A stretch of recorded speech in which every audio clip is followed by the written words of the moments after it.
اعوذ باللہ من الشیطان الرجیم بسم اللہ الرحمن الرحیم سورۃ المائدہ آیت نمبر 65۔ وَلَوْ اور اگر انا اہل الکتاب اہل کتاب آمنوا ایمان لاتے واتقوا اور پرہیزگار بنتے لَکَفَّرْنَا تو ہم ضرور دور کر دیتے عنہم ان سے سیئاتہم ان کی برائیاں ولا ادخلناہم اور ہم ضرور داخل کرتے انہیں جناتی باغوں میں النعیمی نعمت کے۔ اور اگر اہل کتاب ایمان لاتے اور تقوی اختیار کرتے تو ہم ان سے ان کی برائیاں ضرور دور کر دیتے اور ان کو نعمت کے باغوں میں داخل کرتے۔ حاشیہ نمبر 97 آپ کا بن رہا ہے، اس کی تفسیر دیکھ لیتے ہیں کہ اہل کتاب نے تورات و انجیل میں تعریف کی یعنی تبدیلی کی۔ نبی آخر الزمان حضرت محمد مصطفیٰ صلی اللہ علیہ وآلہ وسلم کو پہچان لینے کے بعد بھی آپ کی تکذیب کی، آپ کو جھٹلایا اور اہل ایمان کو تنگ کرنے میں کوئی دقیقہ و فروگاش نہیں کیا، یعنی انہوں نے کوئی کسر نہیں چھوڑی۔ اس کے باوجود اگر اب بھی وہ حضور پاک صلی اللہ علیہ وآلہ وسلم پر ایمان لے آئیں اور ہر قسم کی برائیوں سے سچی توبہ کر لیں تو اس دنیا میں اللہ تعالیٰ ان کے گناہ معاف کر کے انہیں سکون و قلب عطا فرمائے گا اور آخرت میں جنت میں داخل کر کے اپنی نعمتوں سے مالا مال کرے گا۔ جیسے کہا جاتا ہے نا کہ انسان نے بے شک ساری زندگی گناہوں میں گزاری ہے، لیکن موت کا وقت آنے سے پہلے اگر اس نے توبہ کر لی تو اس کے گناہ معاف کر دیے جاتے ہیں، لیکن موت کا وقت آنے سے پہلے اب ایک بندہ اس کو ہارٹ اٹیک ہوا ہے یا کچھ اس طرح سے اس کو بیماری ہوئی ہے، وہ بالکل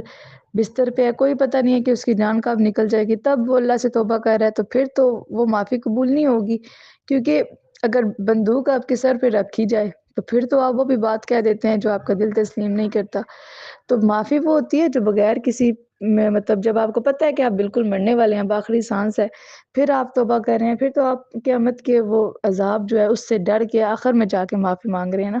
لیکن اس سے پہلے آپ مرنے سے پہلے جس وقت بھی آپ توبہ کر لیں گے تو آپ کی توبہ اللہ تعالیٰ، یہ آپ نے پیچھے پڑھا بھی ہے کہ موت کا وقت آنے سے پہلے انسان اگر توبہ کر لیتا ہے، سچی توبہ کرتا ہے تو اس کی وہ توبہ قبول ہوتی ہے، بے شک اس نے ساری زندگی اپنے گناہوں میں گزاری ہو۔ نیکسٹ دیکھتے ہیں وَلَوْ اور اگر اَنَّاهُمْ وہ اقاموا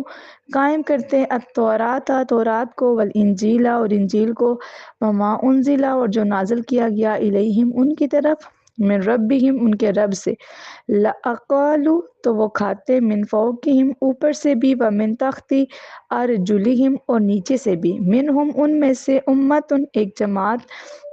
مقتصدت اعتدال پسند بھی ہے یعنی درمیانہ روی کرنے والی بھی ہے، وکثیر اور اکثر منہم ان میں سے ساء بہت برا ہے ما یعملون جو وہ کر رہے ہیں۔ اور اگر وہ تورات انجیل اور اس کلام اللہ کو قائم رکھتے جو ان کے رب کی طرف سے ان پر نازل کیا گیا تو وہ اپنے اوپر سے اور اپنے پاؤں کے نیچے سے کھاتے، اور ان میں سے ایک جماعت اعتدال پسند ہے اور ان میں سے اکثر برے کام کرتے ہیں۔ تفسیر دیکھ لیتے ہیں اس کی کہ گزشتہ چند آیات سے خطاب ان اہل کتاب کو کیا جا رہا ہے جو حضور پاک صلی اللہ علیہ وآلہ وسلم کے زمانے میں موجود تھے۔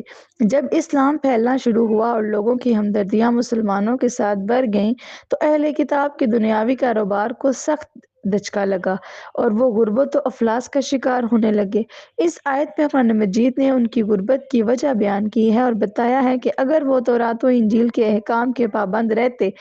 اور ان میں بیان کردہ بشارات کی روشنی میں قرآن مجید پر ایمان لے آتے تو وہ غربت کا شکار نہ ہوتے اور زمین و آسمان کی نعمتوں سے مالا مال رہتے۔ لیکن ان میں کچھ لوگ حقیقت پسند بھی تھے جو قرآن مجید پر ایمان لے آئے اور عزت و وقار سے زندگی بسر کی، جیسے عبداللہ بن سلام اور ان کے بعض یہودی ساتھی، اسی طرح شاہ حبشہ یعنی نجاشی اور ان کے بعض عیسائی ساتھی۔ نوٹ دیکھ لیتے ہیں کہ یہ دنیاوی خوشحالی کا وعدہ اہل کتاب کے صرف ان مخصوص لوگوں کے ساتھ ہے جو آپ کے زمانے میں موجود اور آپ کے مخاطب تھے، یعنی جن کو آپ خطاب کرتے تھے، جن سے آپ بات کرتے تھے۔ ویسے یہ کلیہ ایک قاعدہ نہیں کہ جو بھی مخلص اور ایماندار ہوگا وہ ہمیشہ خوشحال رہے گا۔ ہاں اتنا ضرور ہے کہ مخلص ایماندار کی دنیاوی زندگی اطمینان بخش، پاکیزہ اور قابل رشک ہوتی ہے، چاہے دنیاوی حالات کے اعتبار سے وہ خوشحال ہو یا تنگ دست ہو۔ اس سلسلے میں انبیاء کرام علیہ السلام اور صحابہ کرام کے حالات زندگی بڑا حسین نمونہ ہیں۔ ان میں سے بعض دولت مند اور بعض تنگ دست تھے، مگر ہر حال میں ان کے کردار پاکیزہ اور قابل تقلید ہیں۔ مطلب یہاں پہ یہ بات ہوئی ہے نا کہ اگر جو اہل کتاب ہے وہ سچا ایمان لے آتے تو ان پہ غربت نہ آتی، لیکن یہاں پہ جو خطاب کیا جا رہا ہے وہ صرف اہل کتاب، ان اہل کتاب کو کیا جا رہا ہے جو جب آپ صلی اللہ علیہ وسلم جن سے مخاطب تھے،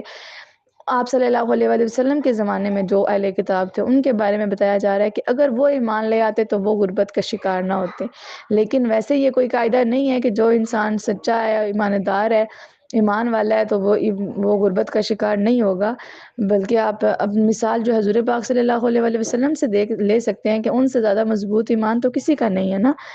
تو جن کے لیے دنیا بنائی گئی تو انہوں نے کتنے کتنے دن کی بھوک برداشت کی، اتنے دنوں کی بھوک کہ وہ بھوک کی وجہ سے پیٹ پر پتھر باندھ دیتے تھے۔ پتھر کس طرح سے کہ جب آپ کو بھوک لگی ہو، پیٹ میں درد پڑ رہا ہو نا، تو آپ پیٹ کے اوپر ایسے سخت زور سے کوئی ہاتھ رکھیں یا کوئی زور سے چیز باندھ دیں تو بھوک کی شدت میں تھوڑی کمی آ جاتی ہیں۔ تو 3 دن تک کھانا نہ ہونا اور اس قدر انہوں نے تکلیفیں برداشت کی، تو ایک دفعہ بلکہ کسی نے کہا بھی کہ آپ کے پاس تو ایک دعا ہے، آپ اللہ سے دعا مانگے نا، اللہ تعالیٰ آپ کی وہ دعا قبول فرما لے گا۔ تو حضور پاک صلی اللہ علیہ وآلہ وسلم نے فرمایا کہ نہیں، وہ دعا میں نے اپنی امت کی بخشش کے لیے سنبھال کے رکھی ہے۔ تو آپ نے بھی اتنی وہ غربت برداشت کی ہے، تو بظاہر لیکن آپ صلی اللہ علیہ وسلم کی زندگی اطمینان بخش ہے اور قابل رشک ہے، اور آج کے دور میں بھی جو انسان جو ہے وہ ایماندار ہے، اس کی زندگی بے شک دنیاوی لحاظ سے وہ کم اس کے پاس پیسے ہیں، لیکن وہ خود جو ہے مطمئن ہوگا، اس کی زندگی جو ہے وہ اطمینان بخش ہوگی۔ نیکسٹ دیکھتے ہیں، یا ایہا الرسول، ایک منٹ جسٹ، آپ کی آیت نمبر 66 ہوگی ہے، نیکسٹ آیت نمبر 67۔ ہاں جی، یا ایہا الرسول، اے رسول، بلغ پہنچا دیجئے، ما انزل جو اتارا گیا، الیکا آپ کی طرف، من ربک آپ کے پروردگار کی جانب سے، اور ان لم تفعل اگر آپ نے ایسا نہ کیا، فما بلغتا تو نہیں پہنچایا آپ نے، رسالتا اللہ تعالیٰ کا پیغام، واللہ اور اللہ تعالیٰ یعصمک بچائے گا آپ کو، من الناس لوگوں سے، ان اللہ یقیناً اللہ لا یہدی ہدایت نہیں دیتا، القوم الکافرین کافروں کی قوم کو۔ اے رسول مکرم صلی اللہ تعالیٰ علیہ وآلہ وسلم، جو آپ پر آپ کے رب کی طرف سے نازل کیا گیا اس کو پہنچا دو، اور اگر آپ نے ایسا نہ کیا تو آپ نے اللہ تعالیٰ کا پیغام نہیں پہنچایا۔ پہلے یہاں تک تفسیر دیکھ لیتے ہیں کہ اس آیت میں حضور پاک صلی اللہ علیہ وآلہ وسلم کو حکم دیا جا رہا ہے کہ آپ اللہ تعالیٰ کے تمام احکام کو اس کی مخلوق تک پہنچا دیں، اور اگر بفرض محال کسی ایک حکم کی بھی تبلیغ رہ گئی، یعنی کہ کوئی ایک حکم بھی آپ آگے نہ پہنچا سکے، تو اس کا مطلب یہ ہوگا کہ آپ نے تبلیغ کا حق ادا نہیں کیا۔ جس طرح نماز کا کوئی ایک رکن چھوڑنے سے پوری نماز باطل ہو جاتی ہے، فاسد ہو جاتی ہے، اور قرآن مجید کی کسی ایک آیت کے انکار سے پورے قرآن مجید پر ایمان ختم ہو جاتا ہے، اسی طرح اگر کوئی نبی اللہ تعالیٰ کے کسی ایک حکم کی تبلیغ میں کمی کر دے تو اس کی ساری تبلیغ کا لودم قرار پائے گی، یعنی اس کی جو ساری تبلیغ ہے وہ مکمل نہیں ہوگی۔ خطاب کا یہ اسلوب لوگوں کو اللہ تعالیٰ کے پیغام کی اہمیت بنانے کے لیے اختیار کیا گیا ہے، اور نہ کسی نبی کے بارے میں یہ تصور کرنا ہی گناہ ہے کہ وہ احکام خداوندی کی تبلیغ میں کسی ادنا چھوٹی سی خیانت بھی کر سکتے ہیں۔ یہ جائکہ امام الرسول اور مبلغ اعظم نبی آخر الزمان محمد مصطفیٰ صلی اللہ تعالیٰ علیہ وآلہ وسلم کے بارے میں تو یہ سوچا بھی نہیں جا سکتا۔ آپ نے اسلام کی تبلیغ کا حق ادا کیا ہے، اور حجۃ الوداع کے موقع پر 1,00,000 سے زائد صحابہ کرام کی موجودگی میں جب اللہ تعالیٰ نے تبلیغ اسلام کا اعلان فرمایا تو اسی موقع پر رسول پاک صلی اللہ علیہ وآلہ وسلم نے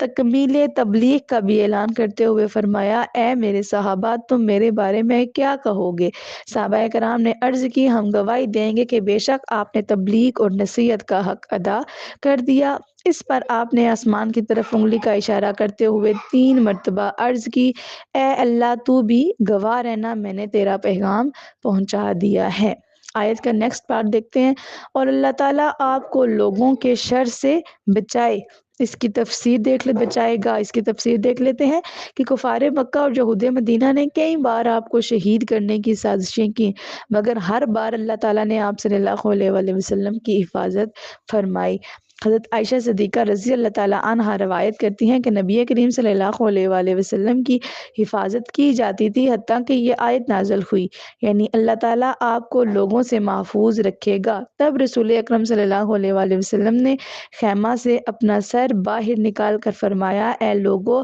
واپس چلے جاؤ، بے شک اللہ تعالیٰ نے مجھے محفوظ کر دیا ہے۔ اس کا مطلب یہ نہیں کہ آپ کو کوئی تکلیف نہیں پہنچے گی، حالانکہ اسلام کی تبلیغ میں آپ کو بے شمار تکالیف سے واسطہ پڑا، جو مبلغین اسلام کے لیے ایک حسین نمونہ ہے۔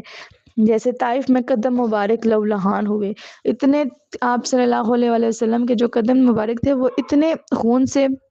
بھر گئے تھے کہ آپ کا جو جوتا مبارک تھا وہ آپ کے پاؤں سے چپک رہا تھا۔ جب بہت زیادہ خون ہو نا تو وہ پتہ ہے جسم کے ساتھ چپکنا شروع ہو جاتا ہے، تو اتنا خون آپ کے پاؤں مبارک میں تھا کہ وہ آپ کا جوتے کے ساتھ پاؤں جو تھے نا وہ چپک رہے تھے۔ اور غزوہ احد میں پیشانی زخمی ہوئی، لیکن اس کے باوجود نہ تو آپ کی تبلیغ اسلام میں کوئی کمی واقع ہوئی اور نہ ہی آپ کی زندگی کا کوئی خطرہ لاحق ہوا، لیکن ہر جگہ اللہ تعالیٰ آپ کا محافظ ہے۔ نیکسٹ دیکھتے ہیں اسی آیت کا جو آخری پارٹ ہے، بے شک اللہ تعالیٰ کافروں کو ہدایت نہیں دیتا، یعنی وہ کافر جنہوں نے مسلسل انکار کی وجہ سے اپنے ذہن و ضمیر کی صلاحیتوں کو اس قدر ناکارہ بنا دیا ہے کہ ان کے اندر حق کو قبول کرنے کی صلاحیت کی ختم ہو چکی ہے، تو وہ کیسے ہدایت پا سکتے ہیں۔ نیکسٹ دیکھتے ہیں آیت نمبر آپ کی 68۔ کل آپ فرمائیے، یا اہل کتاب، یا اہل کتاب، لستم نہیں ہو تم، علی شیء کسی چیز پر، حتیٰ یہاں تک کہ تقیموا قائم کرو التوراۃ تورات والانجیل اور انجیل وما انزل اور جو اتارا گیا الیکم تمہاری طرف من ربکم تمہارے رب کی طرف سے، ولا یزیدن اور ضرور بڑھا دے گا کثیرن اکثر کو منہم ان میں سے ما انزل جو نازل کیا گیا الیکی آپ کی طرف، الیکا آپ کی طرف، من ربکا آپ کے رب کی جانب سے، طغیانم سرکشی میں، وکفرن اور انکار، فلا تأسوا پس آپ نہ افسوس کریں، الا پر القوم الکافرین قوم کفار پر۔ آپ فرمائیے، اے اہل کتاب تم کسی صحیح چیز پر نہیں ہو۔ پہلے یہاں تک تفسیر دیکھ لیتے ہیں کہ اہل کتاب کا دعویٰ یہ تھا کہ ان کے پاس اپنی اپنی آسمانی کتابیں ہیں، اس لیے وہ پہلے ہی حق پر ہیں، انہیں حضرت محمد مصطفیٰ صلی اللہ علیہ وآلہ وسلم اور قرآن مجید پر ایمان لانے کی ضرورت نہیں ہے۔ اس پر یہ آیت نازل ہوئی کہ جو لوگ تورات یا انجیل پر ایمان رکھتے ہیں اور قرآن مجید کا انکار کرتے ہیں، وہ اصل میں کسی آسمانی دین پر نہیں ہیں، کیونکہ تورات اور انجیل میں بھی تو قرآن مجید اور حضور پاک صلی اللہ علیہ وآلہ وسلم پر ایمان لانے کے احکام موجود ہیں،